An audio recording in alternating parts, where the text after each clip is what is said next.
ins nächste Video rein. When disrespecting the MVP finally goes too far. Finally, sagt er, also endlich. Mit Jokic, ne, kennt ihr ja, ich bin ja auch bewandert, was das Thema Jokic angeht. Gucken wir uns mal an, was Mike Korzemba dazu zu sagen hat. Two others to post those numbers for a playoff series as Collins and Jokic start jawing here. Nuggets have 5 on 4 and Jokic, oh no! Of course, you know that the Nuggets have history. One dirty play deserves another, and that's what you got. Ja, nee, das würde ich nicht sagen, Bruder. Nicht in Blindside, wo er es nicht sieht, Digga. Vor allem, er war irgendwie die ganze Season wegen einer Verletzung deswegen raus. Yo, it's Jokic and Randall. Rebound collected by Bridges. The NBA, to some degree, has gotten a bit too soft. I like animosity. This season, a lot of arguments have been made over who is the MVP in a very crowded and talented field. With that said, to begin this video right away, I will make a statement I think we can all agree with. If Nikola Jokic had never won an MVP before, we'd be having none of these arguments. He'd win and we would be very happy with it, as he is having either the best or the second best statistical season on the best team in the Western Conference, a team that looks like it might be headed for the NBA Finals or possibly an NBA championship. The exact same thing can be said about Giannis, as the Milwaukee Bucks are in second place in the Eastern Conference, but Giannis Antetokounmpo has won a title. And as the argument goes, Nikola Jokic cannot possibly be a 3-time NBA MVP without ever reaching the NBA Finals, which I understand in theory. But how are we to really say that the most deserving winner of the MVP award should not get it before we even see how that year's playoff finals, which I understand Digga, was ist das für ein Highlight? Das ist doch nicht mal Jokic. In theory. But how are we to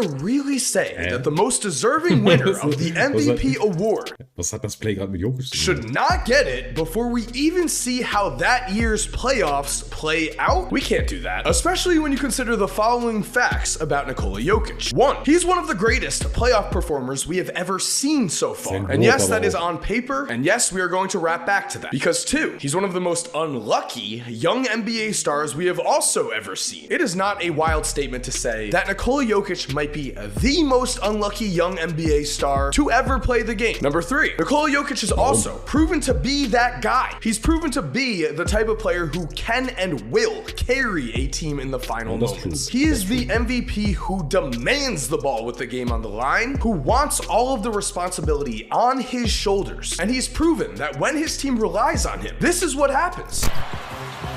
And that was Jokic on the putback. The winner takes on the Clippers. Jokic. Gobert didn't go for the pump fake. And Jokic finishes. Murray to Jokic. The floater on the way and a soft touch. Jokic against Gobert. Backs him down. Gobert stays on his feet. Tough shot. Made it.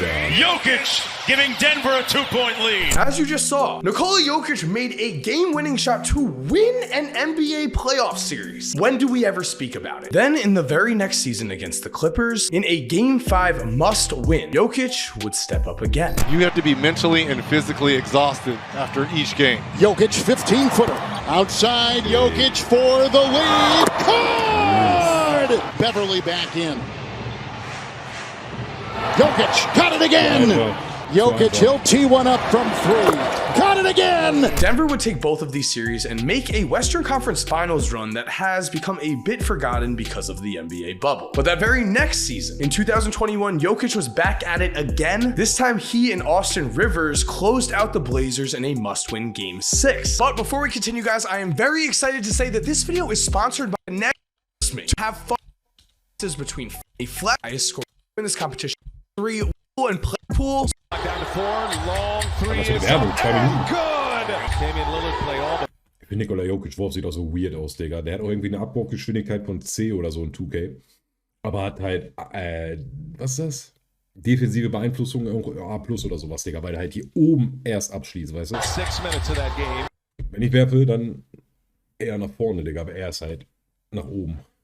and a 55-point effort. There's Jokic to spin. It is good. Denver in the bonus the rest of the way. Morris to Jokic. Jokic on a rim run. He scores. Number 4. While we're sitting here arguing over who is better this season, Nikola Jokic or Giannis, we really should be talking about where Jokic belongs on the list of greatest centers of all time. Because at the age of 27, Nikola Jokic is already a 2-time MVP and he has already made the All-NBA first team 3 times. When we look at the greatest centers to ever play this game, here are the top 8 with their biggest accomplishments right next to Nikola Jokic. Wollte ich gerade sagen, gibt es aber einige mit mehr als 3. Jokic. I'm sorry, George Mikan. We did go modern here, but look how Nikola Jokic stacks up to this list of all time. Oder die beiden MVPs tun ihn halt übelst gut, so, ne, was für seine Reputation so ist. Aber in den beiden MVP-Races war auch nicht klar, dass er die Dinger gewinnt. So. Und viele Leute sind da immer noch anderer Meinung. Accomplishments. But here's the thing. If we were to take these top 8 centers in NBA history and only look at their achievements before the age of 27, because that is how long Nikola Jokic has played so far, here is what we'd be left with. And as you can see, Nikola Jokic would be right there behind just Kareem Abdul-Jabbar on the list of greatest centers to ever play the game. That is just how this list would break out on paper. So what we really need to consider is that if we do agree that Nikola Jokic deserved those MVPs, if we agree that he is an MVP right now, well then I'll also say we may have gotten too ready to move on to the Luka Doncic hype train. We may have gotten too ready to anoint the next GOAT. I'll admit I'm guilty of it because the Jokic hype train has not gotten its proper due. We have no idea when this man will slow down, as he Ich glaube, man sollte mal von der Idee wegkommen, dass man immer denkt, ein Typ in der NBA ist the GOAT, Bruder. Mittlerweile haben wir so viel krass talentierte Leute in der NBA, dass man das gar nicht mehr sagen kann. Does not have to jump to be a dominant basketball player. At the age of 27, Shaq won his first MVP and title. Patrick Ewing made his only first team All-NBA. Moses Malone won his 3rd MVP and his first title. And Nikola Jokic, well, he is on the best team in the Western Conference record-wise and is the 2-time reigning MVP.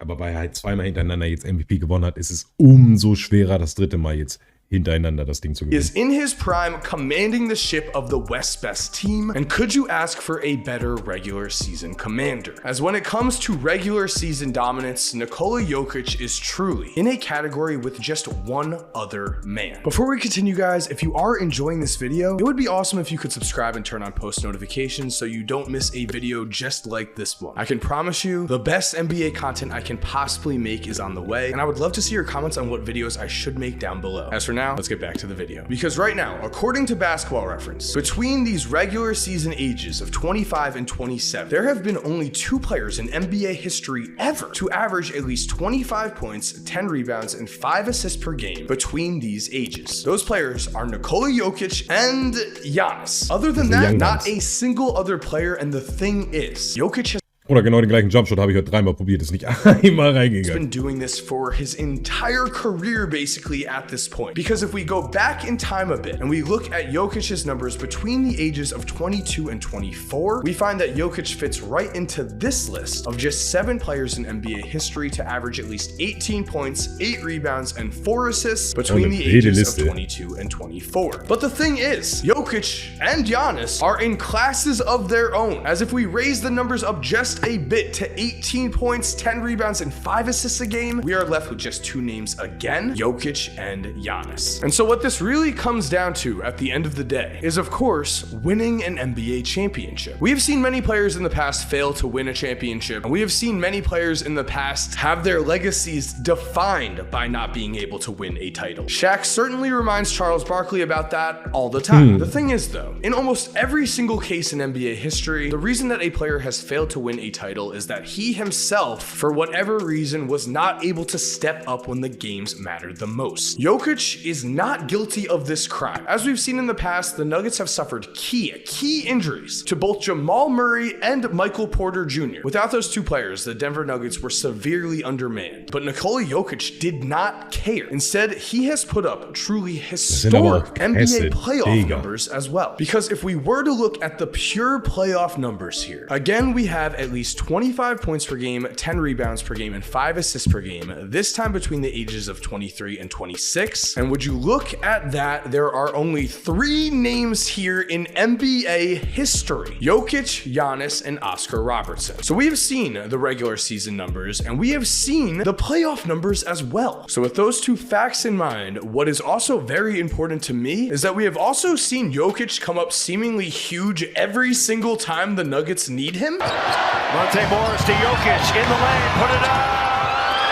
Tapped in! Nikola Jokic! Jokic into Powell. Here it goes. Got it! Got it! Denver has won! 10 seconds. Murray to Jokic. Dump it under, Millsap. Jokic. Nimmt einfach. Bruder. Jamal Murray to Jokic. Jokic backs up for the win! Yeah! Vor allem, warum geht er da zurück zu dem Dreier, Digga? When the game is on the line in the regular season right now, if you give Nikola Jokic the ball, he is delivering. Because we have also seen evidence of this same thing in his playoff past. Remember, that game winner that we looked at before was after the Jamal Murray-Donovan Mitchell 50-point duel. The Nuggets still relied on Jokic to get the job done, and because of that, I think we need to be on the lookout. I think if the Joker is able to cement this season with a title, how can we not start to seriously consider his resume as one of the greatest centers to ever play the game? That is a tremendous statement, but it is an earned one. And as we've seen with some of these other top centers, it seems like at this age of 27, the best for Nikola Jokic is still very much yet to come. So thank you guys for watching. I hope you enjoyed today's video. I cannot wait to watch Jokic in the playoffs this year. Personally, because Giannis. Ja, ich bin mal gespannt, Digga, was mit dem auf jeden Fall noch passiert. Jokic doesn't demand the ball, he's literally all the time. Assist leaders von Nuggets, in the final moments. He is the MVP who demands the ball with the game on the line, who wants. Ja, der da aus, also, Bruder. Hat er vielleicht auch irgendwo recht, Digga, aber er ist derjenige, der den Ball dann will und daraus kreiert. Heißt ja nicht, dass er am Ende scoret. Heftig, Digga. Gutes Video, sehr gutes Video. Aber ich fand die beiden ersten Facts noch ein bisschen weird. Aber der Rest des Videos war Bombe.